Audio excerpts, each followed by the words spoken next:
Welcome back from the break. मेरा नाम खालिद मलिक है और ये है आज इस्लाम। याद दहानी के लिए आप अपने सवालात इस नंबर पर भेज सकते हैं जो आपके स्क्रीन पर नजर आ रहा है व्हाट्सएप वीडियो के जरिए। सवाल और जवाब का सिलसिला जारी हमारे मजहबी स्कॉलर और उस्ताद मोहतरम डॉक्टर खालिद ज़हीर के साथ, जो इस वक्त हमारे इस एपिसोड में और हर आने वाले एपिसोड में इंशाल्लाह शामिल होंगे। चलते हैं अगले सवाल की जानिब। अस्सलाम वालेकुम, मेरा नाम सरवत है और मैं कराची से बिलोंग करती हूँ। मेरा आज का सवाल ये है कि हमारे माशरे में औरतों और बच्चों के साथ ज्यादती के वाक़यात बड़ी तेजी से बढ़ रहे हैं, तो इस्लाम में इसकी क्या सजा है और क्या तालीमात है? देखिए, ज्यादती के वाक़यात दो तरह के हैं। एक वो है कि जिसमें ज्यादती तो हुई है लेकिन कहीं छुप छुपा के हुई है और उसके लिए इस बात का एहतमाम किया है कि वो मंजर आम पे ना आए। बहुत बड़ी ज्यादती है, इसकी भी सजा होनी चाहिए। लेकिन बहरहाल ये जुर्म उस जुर्म से फर्क है कि जो सरेआम हो, जिसमें जुर्म करने वाले मुजरिमों ने इस बात का कोई ख्याल न रखा हो कि वो सड़क पर एक सफर करने वाली खातून के साथ ये ज्यादती कर रहे हैं, या घर से निकलने वाली एक बच्ची किसी काम के लिए निकली है, उसको उन्होंने पकड़ लिया।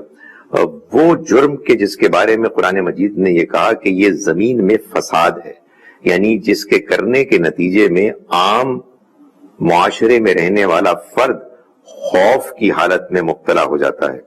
इसके लिए मैं आपको बता चुका हूं कि 4 सजाएं हैं कि जो सूरह मायदा में बयान की गई हैं, और उन सजाओं में इसलिए अल्लाह ताला ने ऑप्शन दिया है, इसलिए कि जाहिर है कि जुर्म जुर्म में फर्क होता है, हालात हालात में फर्क होते हैं। इस वजह से जजेस को, काजी हजरात को ये फैसला करना होगा कि किस जुर्म के मामले में किस किस्म की सजा दी जाए। जाहिर है कि ये जो जराइम हैं ये निहायत ही अफसोसनाक और तशवीशनाक हैं।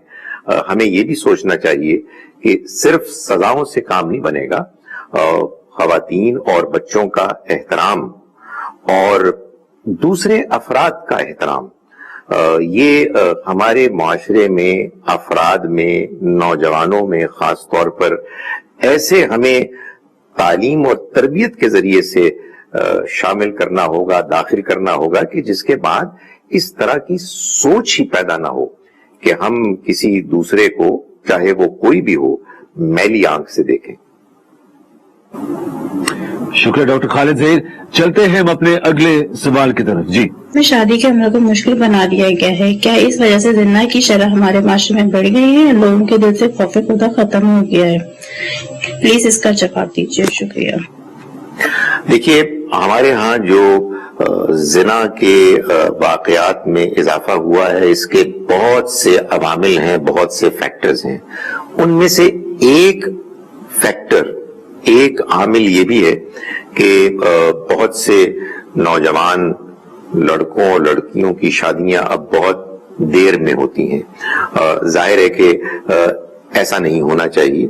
जैसे ही लड़का अपने पैर पे खड़ा हो और मेंटली मैच्योर हो तो उसकी शादी होनी चाहिए। खवातीन के मामले में भी ऐसा होना चाहिए।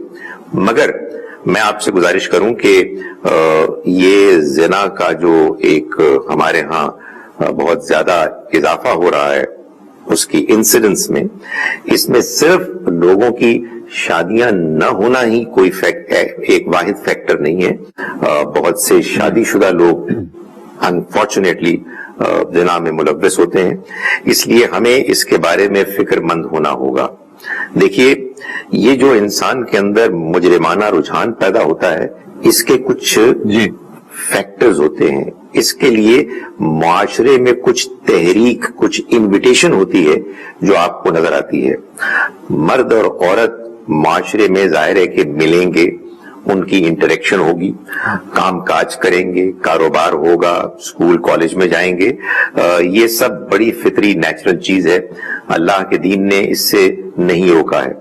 अलबत्ता अल्लाह ताला ने मर्दों को भी और औरतों को भी इस बात की हिदायत की है कि वो जब इंटरेक्ट करें तो उनके اندر دوسرے کے لیے عزت اور احترام ہونا چاہیے. اس کے کچھ آداب اللہ تعالیٰ نے سورہ نور کی آیت نمبر 30 اور 31 میں بتائے ہیں، جس میں نگاہ کی پاکیزگی ہے، اپنے لباس کا باحیا ہونا ہے اور نیت کو پاک صاف رکھنا ہے.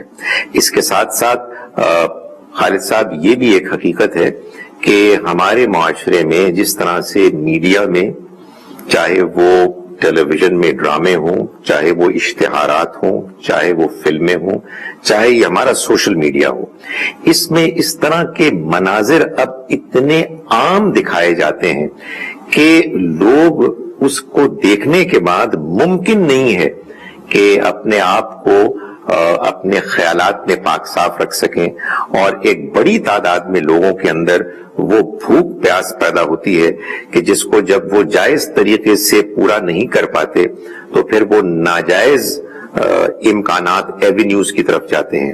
میں کسی کو ڈیفینڈ نہیں کر رہا، لیکن میں یہ گزارش کر رہا ہوں کہ اگر واقعی ہمارے دل دہل گئے ہیں ان واقعات کو دیکھ کر سن کر، تو ہمیں ان واقعات کی طرف لے جانے والے ایک ایک فیکٹر کو اچھی طرح سے سمجھنا ہوگا اور اس کو اپنے معاشرے میں ختم کرنے کی کوشش کرنی ہوگی. میں صرف ایک اور بات کہنا چاہتا ہوں، اور وہ یہ ہے کہ ہم سڑکوں پہ جب ہم جاتے ہیں ہمیں دوسرے کا ہرگز کوئی لحاظ نہیں ہوتا. ہم اپنے گھر میں کوئی مہمان آتا ہے تو اس کی بڑی آؤ بھگت کرتے ہیں، مہمان نوازی کرتے ہیں. یہ ہمارے معاشرے میں ایک ایسی دوغلی پالیسی پیدا ہو گئی ہے لوگوں کے رویے میں کہ جس کو دور کرنا ہوگا. سڑک پر بھی جو شخص جا رہا ہے، مارکیٹ میں بھی جو خاتون ہیں، یہ ہمارے ہی لوگ ہیں، یہ ہماری قوم ہے، یہ ہماری فیملی ہے، ہم انسانیت کا ایک حصہ ہیں. ہمیں سب کے ساتھ اچھا رویہ اختیار کرنا ہے.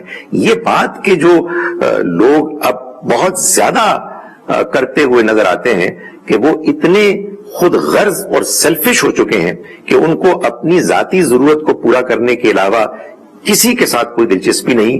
میرا یہ خیال ہے کہ خالد صاحب ہم کو اپنی تعلیم اور تربیت کے نظام میں اس خامی، اس برائی کو دور کرنا ہوگا.